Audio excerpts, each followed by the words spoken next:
이 한 주간에도 여러 가지 힘들고 어려운 시간들을 우리 성도님들은 보내고 있습니다.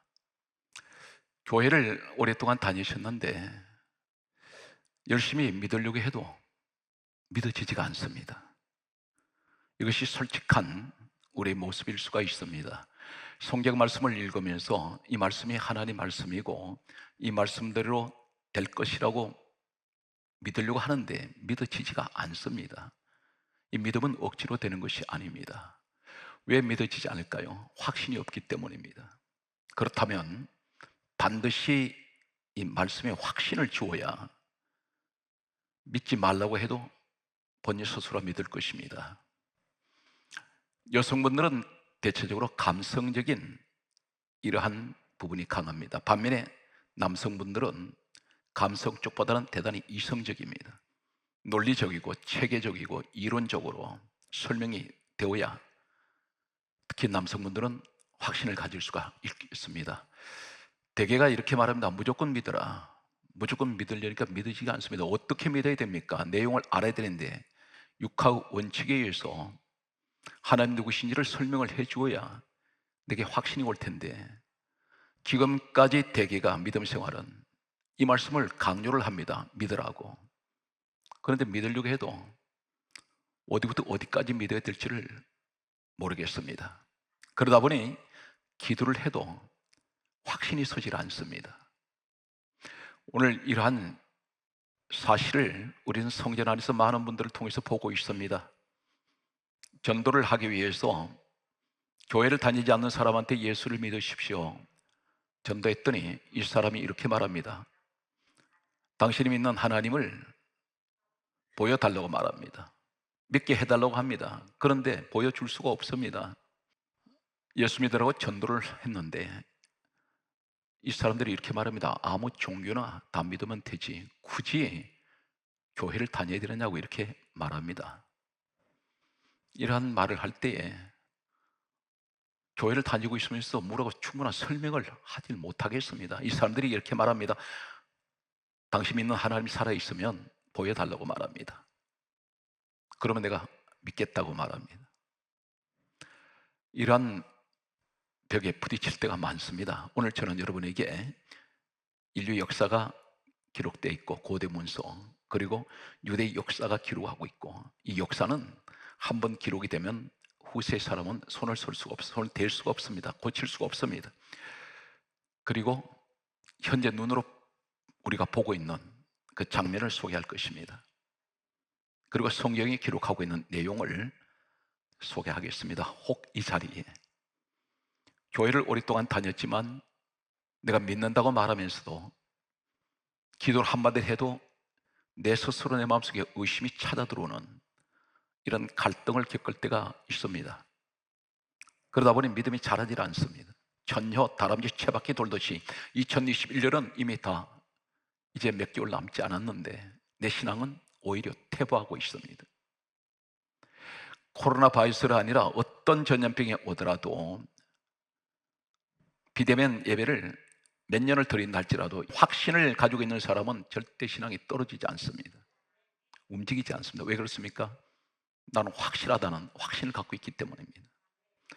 이제 저는 여러분에게 2000년 역사의 거리를 두고 있고 1500년 거리를 두고 있는 역사적인 사실과 그리고 여러분이 세계가 목격하고 있는 증거를 증명하겠습니다. 사람들은 이렇게 말합니다. 모든 신들은 다 구원이 있다고 말합니다. 그러나 성경 뭐라고 말씀합니까? 사도행전 4장 12절 말씀에는 이렇게 기록하고 있습니다.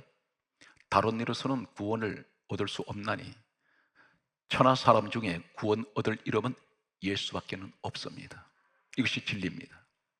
예수님이 직접 말씀하셨습니다. 요한복음 14장 6절에 말씀하시기를 내가 곧 길이요 진리요 생명이니 나로 말미암 자고는 아버지께로 올 자가 없다. 아버지 계신지 천국 못 갑니다. 예수가 아니면 못 갑니다. 그분이 유일한 길이요 진리가 됩니다.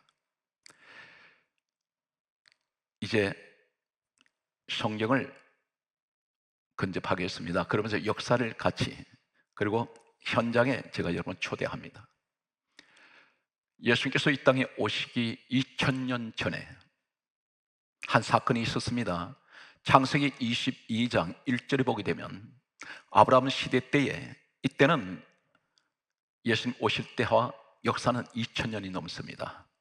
우리는 한 치 앞도 모릅니다. 몇 초 안에, 몇 초 앞에 일어날 일도 전혀 아무도 장담 못합니다.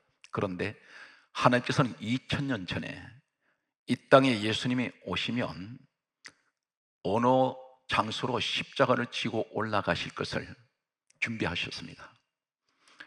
참고로 말씀드렸습니다. 지금 유대 역사, 기록된 문서, 이스라엘 정부에서 국립박물관에 수천 년 된 이 고대 문서를 만지면 바스라져 버립니다.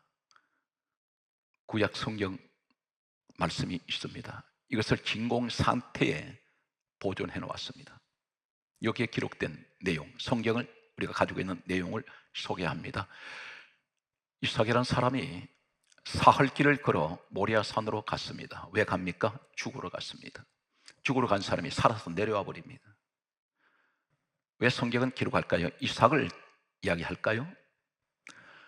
예수님께서 이 시기로부터, 이삭의 시대로부터 약 2000년 후에 오셨습니다. 오셔서 하신 말씀이, 예수님께서 이 땅에 오셨을 때는 참고로 말씀을 드립니다. 구약 성경밖에 없었습니다. 신약 성경은 마태, 마가, 누가, 요한복음은 예수님 제자들에 의해서 기록이 되었습니다. 이 내용 속에는 마태복음 한 가지를 이야기하면 예수님 십자가 사건과 부활 사건이 같이 기록되어 있습니다. 다시 말해서 마태, 마가, 누가, 요한 이 제자들은 예수님의 십자가 사건과 부활 사건을 목격을 한 사람들입니다. 예수님이 땅 떠나신 후에 신약 성경은 기록되기 시작합니다. 예수님이 땅에 오셨을 때는 구약 성경 밖에는 없었습니다. 예수님 뭐라고 말씀합니까? 요한복음 5장 39절에 말씀하시기를 이 성경은 내게 대하여 증명하는 것이다. 예수님이 그렇게 말씀하셨습니다. 구약 성경을 말씀합니다. 신약 성경은 두말할 나위 없이 전부 예수 그리스도 이야기로 가득 차 있습니다. 예수님께서 창세기를 누가 기록했습니까? 모세라는 사람이 기록했는데, 창세기는 모세가 기록했습니다. 창세기, 출애굽기, 레위기, 민수기, 신명기 5권의 책을 가리켜 모세 율법, 모세 오경이라고 신학적으로 그렇게 부릅니다. 그런데 예수님 말씀하시기를 이 구약 성경 5권의 책이 율법 책인데, 예수님이 이렇게 말씀합니다. 요한복음 5장 46절에 모세는 내게 대하여 기록하였습니다. 예수님에 관한 이야기라는 것입니다. 하나님은 대단히 정확하시고 철저한 분입니다. 왜 그렇습니까? 2000년 전에 이 넓은 지구에 어느 지역에 예수님이 십자가 지고 올라가실 것을 2000년에 하나님 준비를 하신 하나님입니다. 그 사건이 모리아산 사건입니다. 이삭의 사건을 단순하게 이삭으로 보낸 것이 아니라 예언적으로, 예표적으로 뭘 얘기하냐면 2000년 후에 이 땅에 오셔서 이루실 예수 그리스도의 십자가 사건을 말씀하고 있습니다. 모리아산이라 했습니다. 창세기 22장 1절 이하에 모리아산에 이삭이 올라갔습니다. 올라갔는데 죽으러 올라갔습니다. 사흘길 걸었습니다. 사흘은 뭘 말합니까? 이 사람은 사흘 전에 출발할 때 이미 죽은 사람입니다. 왜 그렇습니까? 죽기 위해서 출발했습니다. 그런데 예수님이 사흘 동안 죽으셨습니다. 무덤에 계시다가 살아나셨습니다. 이 사건과 모리아 사건하고 무슨 관련이 있을까요? 바로 모리아산에 올라간 이삭 사건은 이 땅에 장차 2000년 후에 오셔서 이루실 예수 그리스도의 구원 사역을 이삭을 통해서 미리 보여주시는 예표적이요 예언적인 사건입니다. 이삭이 모리아산에 올라간 이후에 역사는 약 1000년이 흘러갑니다. 솔로몬 시대가 왔습니다. 약 1000년 거리를 두고 있습니다. 그런데 이 모리아산에 솔로몬이 성전을 지었다고 역대하 3장 1절에 기록합니다. 그런데 이 모리아산이 예루살렘이 됩니다. 예루살렘에 솔로몬이 성전 지었습니다. 이삭이 죽으러 올라간 이 자리가 모리아산이 예루살렘이라고 성경 분명히 역대하 3장 1절에 그렇게 기록하고 있습니다. 다시 1000년이 흘러갑니다. 예수님까지 합치면 이삭 시대로부터 2000년입니다. 바로 이 모리아산 예루살렘에 예수님이 십자가 지고 올라가셨습니다. 정확하게 이루어집니다. 그래서 예수님 말씀하시길 이 성경은 내게 대하여 증언하는 것이다. 모세는 내게 대해서 기록했다. 그 말씀이 1.1획도 틀리지 않게 정확하게 2000년 전에 말씀하셨던 이 사건이 2000년 후에 그대로 재현됩니다. 전 세계가 성지 순례를 합니다. 수많은 사람들이 계절 상관없이 예루살렘으로 모여듭니다. 그곳에 예수님 십자가 지고 올라가신 그곳을 순례를 하고 있습니다. 전 세계가 눈으로 보고 있습니다. 우리는 알고 있습니다. 예수님 십자가 예루살렘에서 십자가 지고 올라가셔서 그곳에 죽으셨습니다. 그리고 사흘 만에 살아나셨습니다. 이삭이 모리아 산에 올라갔다가 살아서 내려왔습니다. 성경에 보게 되면 창세기 22장에 이삭이 모리아 산에 올라갈 때 나무를 지고 올라갔다고 기록되어 있습니다. 예수님 십자가 나무 지셨습니다. 이 예언은 적중하게 정확하게 이루어집니다. 이 사실 앞에 아무도 부인할 수 없습니다. 하나님 계신다 안 계신다? 그것은 쓸데없는 논쟁입니다. 2000년 전에 이미 십자가 사건을 준비하고 계셨던 우리 하나님, 예수님께서 예루살렘으로 올라가셨던 눈으로 우리가 지금 목격하고 있는, 귀로 듣고 말씀으로 읽고 역사에 기록되어 있고 성경에 기록되어 있고 내 눈으로 지금 보고 있는 저 이스라엘 땅의 예루살렘, 우리는 더 이상 여기에서 변명의 여지가 없이 우리는 하나님을 찬양합니다. 왜 그렇습니까? 우리 하나님은 살아계십니다. 이 땅에 오신 예수님은 진정한, 그분은 살아계신 하나님의 아들이시고 빌립보서 2장 6절에 그분이 근본 하나님 본체가 되신다는 사실입니다. 성경 말씀은 이렇게 또 기록합니다. 이사야 53장 5절에 그가 찔림은 우리의 허물 인함이요 그가 상함은 우리 죄악을 인함이라. 그가 징계를 받음으로 우리가 평화를 누리고 그가 채찍에 맞음으로 나음을 입었도다. 전부 우리 때문에 주님은 찔리시고 몸 상하시고 채찍 맞으셨습니다. 이제 한 가지 사실을 더 전율을 느끼는 충격적인 사건을 소개합니다. 오늘 이 말씀을 들으시고 더 이상 어떤 갈등을 한다거나 아니면 마음에 의심을 품고 있다면 회개하셔야 됩니다. 왜 그렇습니까? 예수님께서 이 땅에 오시기 전 약 1500년 전에 모세 시대가 있었습니다. 430년 노예 생활하던 이스라엘 백성들, 애굽에 있었습니다. 애굽이라면 검다는 뜻입니다. 이 애굽은 당시에 하나님을 모르는 사람들이 살고 있었습니다. 영적으로 뭘 말합니까? 세상의 애굽 같은 곳입니다. 그곳은 하나님이 계시지 않습니다. 하나님 믿지 않습니다. 죄악의 도시, 이 애국 같은 세상에서 노예 생활하고 있던 하나님 백성들을 건져내셨습니다. 우리가 한때는 주님 앞에 나오기 전에는 세상에 노예 생활했습니다. 돈의 노예가 되었고 환경의 노예되었고 전부 지배를 받았습니다. 그런데 유월절날 양을 죽이시고 그들을 건져내십니다. 그래서 가나안으로 인도하시는데 이때부터 하나님 간섭이 시작됩니다. 왜 유월절날 양 죽이시고 출애굽기 12장 13절에 말씀하시기를 내가 피를 볼 때 너희를 넘어가리니 재앙이 너희에게 내려 멸하지 아니하리라. 이 피만 있으면 재앙이 지나가 버립니다. 그 집에는. 그런데 이때부터 하나님께서 이 사람들을 인도하시더니 홍해바다를 갈라내시고 반석을 터치시고 생수가 솟아나게 하시고 구름 기둥 불 기둥 세워주시고 만나를 내려주시면서 계속된 기적 속에서 살아가게 합니다. 우리가 바로 그 사람들입니다. 왜 그렇습니까?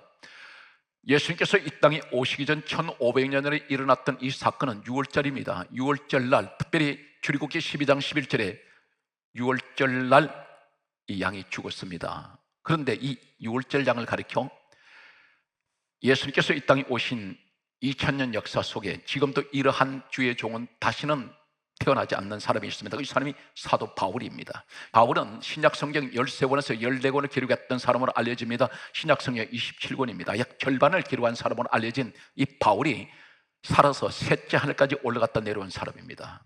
이 사람은 얼마나 능력을 하나님 안에 부어주시길래 손수건 앞치마만 갔더니도 귀신이 떠나가 버립니다. 질병이 치료됩니다. 놀라운 능력의 소유자였습니다. 그런데 이 사람이 이렇게 말합니다. 고린도전서 5장 7절에 우리의 유월절 양은 예수 그리스도라 말씀하십니다. 1500년 전에 일어났던 유월절 양, 이 사건으로 인해서 하는 백성이 다 구원받았습니다. 여기 한 가지 중요한 것은 이 유월절 양만 피만 발라지면 이 집안에 누가 있느냐 하는 관심 없습니다. 하나님께서 이렇게 말씀하십니다. 내가 피를 볼 때에 이곳이 어디인지 아세요? 유월절 양은 예수 그리스도로 말씀했습니다. 사도행전 20장 28절에 하나님이 자기 피로 사신 교회입니다.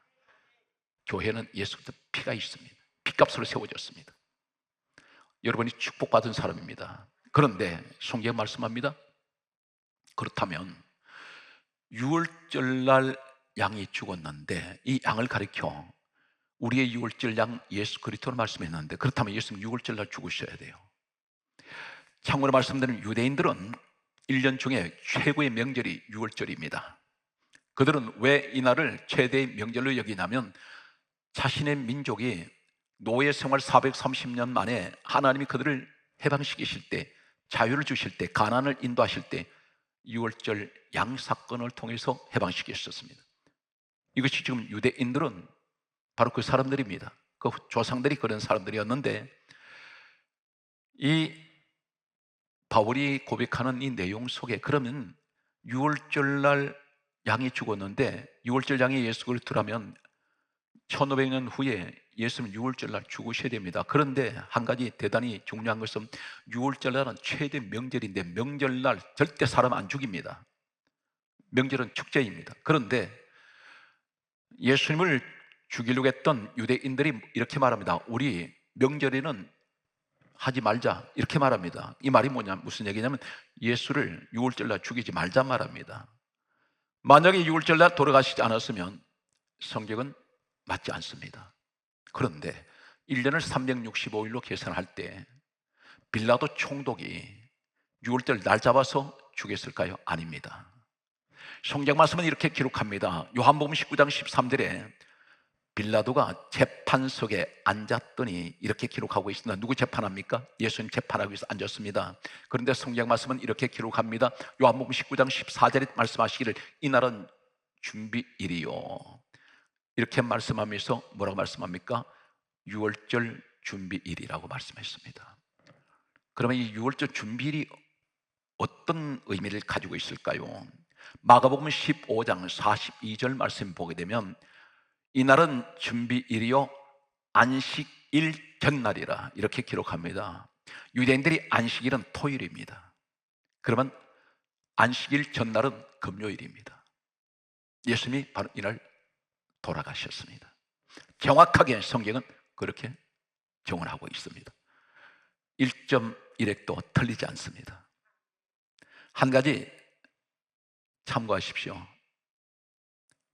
지금 모세가 기록했던 이 출애굽기 이 사건과 마태복음이나 바울, 누가복음, 요한복음 이 기자들 기록했던 제자들, 이 사람들 거리가 얼마인지 아십니까? 1500년 전의 사람들입니다. 1500년 후의 사람들입니다. 그렇다면 이 땅에서 만나본 적이 없어요. 서로 입을 맞추지 않았습니다. 그런데 기록해놓고 보았더니 전 성경은 하나님이 이사야 34장 16절에 너희는 여호와의 책을 읽어보라. 여호와께서 이를 명령하셨고 그의 영이 이것들을 모으셨습니다. 하나님께서 기록하게 하셨고 하나님이 준비하셨습니다. 그래서 정확하게 6월절 날 죽은 이 날에 예수님이 6월절 날 돌아가십니다. 예수님 부활하신 날이 언제예요? 마태복음 24장 1절에 안식 후 첫날입니다. 바로 주일입니다. 그리고 금요일 날 돌아가시고 토요일 지나고 주일날 부활하셔서 3일 동안 무덤에 계셨습니다. 이해가 되십니까? 그러면 정확하게 우리는 1.1획도 오차가 없이 우리 하나님은 전설의 하나님이 아니에요.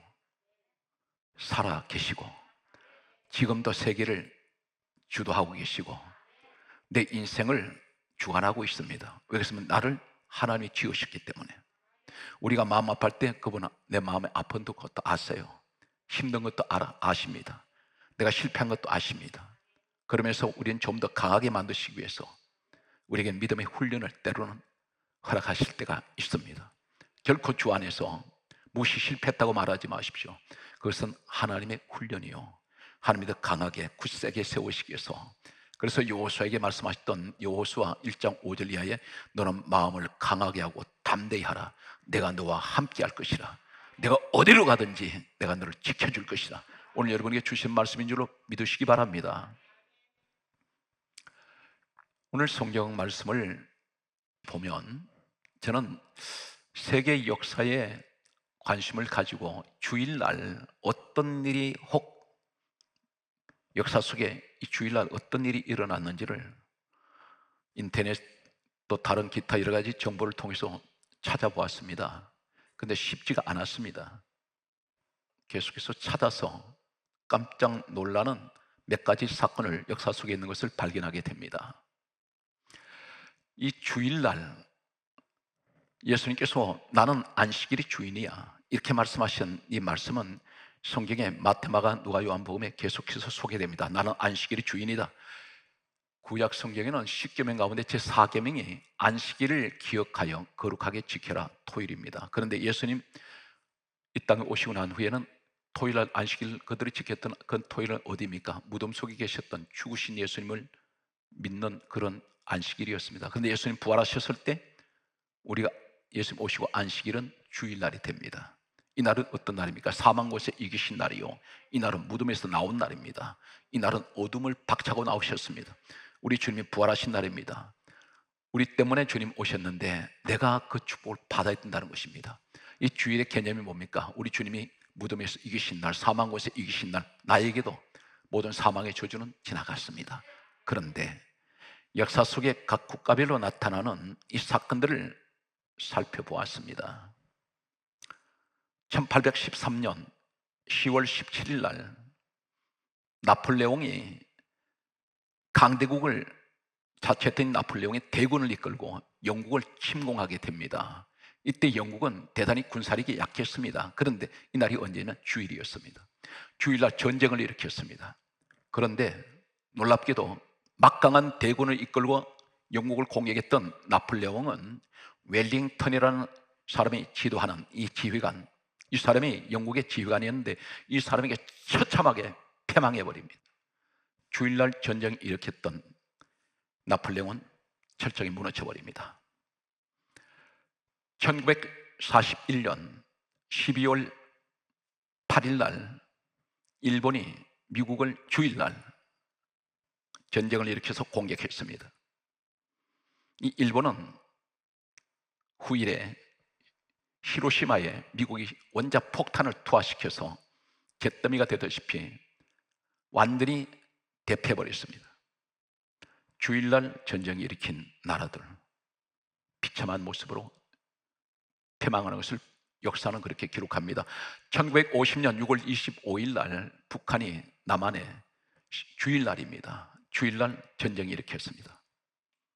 수많은 사상자가 발생했습니다. 1차 대전을 일으킨 나라는 독일입니다. 2차 대전을, 세계대전을 일으킨 나라는 일본입니다. 그런데 이 두 나라가 주일날을 없애버렸습니다. 그들은 훗날에 패전국이 됩니다.